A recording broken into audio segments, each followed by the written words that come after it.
Sa pagtaas po ng presyo ng transportation tsaka ng fuel, directly tsaka indirectly impacted po naman lahat.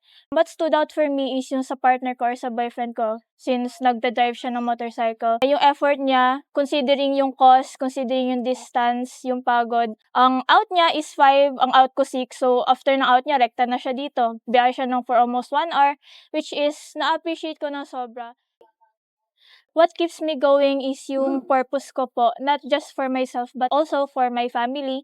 Knowing na yung mga small sacrifices ko like paghihintay ng matagal para sa jeep, pagdadagdag ng extra peso sa fare, nakakatulong ako sa family ko for showing up sa trabaho kahit ganun nga yung nangyayari sa economy natin ngayon.